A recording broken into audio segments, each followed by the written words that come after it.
હું અત્યારે જુનાગઢમાં સર્કલ ચોકમાં આવ્યો છું મસ્તાના દાળ પકવાનમાં અને ઘણા વર્ષો જૂની આ જગ્યા છે. અહીંયા પૂરી શાક મળે છે. સ્પેશિયલી લોકો એમના દાળ પકવાન ખાવા માટે આવે છે. દાળ પૂરી પણ મળે છે. કેટલા વર્ષથી આ જગ્યાએ? 45 વર્ષ. તમારા ફાધરે શરૂઆત કરી? હા, ફાધર. ઓકે. ટેસ્ટ છે ને ખરેખર ટુ ગુડ છે. દાળ એકદમ ઘાટી છે. ઓથેન્ટિક જો દાળ પકવાન ખાવા હોય ને તો એના માટે આ બેસ્ટ ઓપ્શન છે.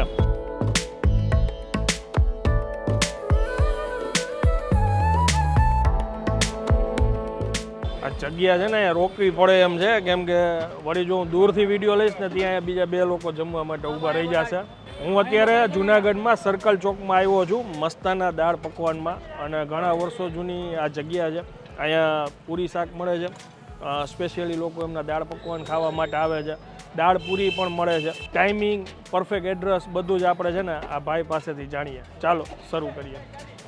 જો આ પૂરી બને છે. આ ગરમ ગરમ પૂરી આવી ગઈ. આ દાળ પૂરી કહેવાય અને પછી આ દાળ પકવાનમાં હોય એ જ આ દાળ છે? હા, એ છો છે. ઓકે. આવી ગઈ ખાટી ચટણી. હા, હવે તીખી હશે. હવે તીખી ચટણી આવી ગયા. બટેટા, આ જ બટેટા તમે પૂરી સાથે આપતા હશો ને? હા, આપી દે. સર. ઓકે. આ અત્યારે આપણે લાઈવ હજી ડીશ બને છે ને એ તમને બતાવી. જો લેફ્ટ સાઈડ જો આ ગરમ ગરમ પૂરી ઉતરે જ રાખે છે.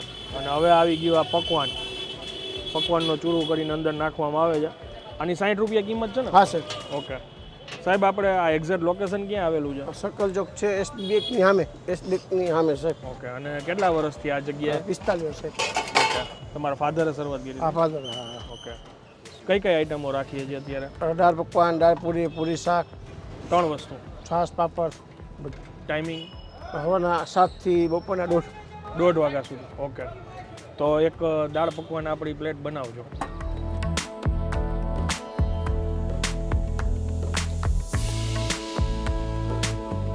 એટલે આ જે ઓલું ચોરીને ભૂકો કરીને એવી રીતના બનાવી એ બનાવી દો. એ બનાવો છો? અને આ રીતના મેઇન જે ઓથેન્ટિક ડીશ છે મેન આજ મજા આવે સાહેબ. તમે સિંધી? હા સાહેબ. ઓકે.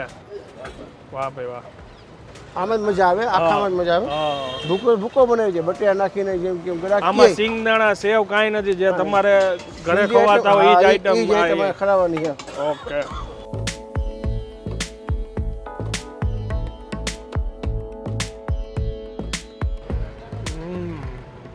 કોઈને બટેટા નાખીને દાળ પકવાન ખાવો હોય તો એ રીતના ભૂકો કરીને ચૂરો કરીને બનાવીને ખવડાવે છે.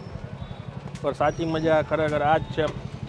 સેવ દાણા કાંઈ જ નહીં, નોર્મલ ચટણી, દાળ અને પકવાને તમે ખરેખર છે ને લુખું ખાવ ને કોઈ મજા આવે એવું છે.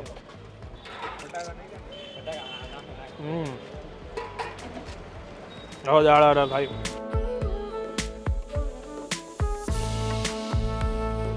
ટેસ્ટ છે ને ખરેખર ટુ ગુડ છે. દાળ એકદમ ઘાટી છે. ઓથેન્ટિક જો દાળ પકવાન ખાવા હોય ને તો એના માટે આ બેસ્ટ ઓપ્શન છે.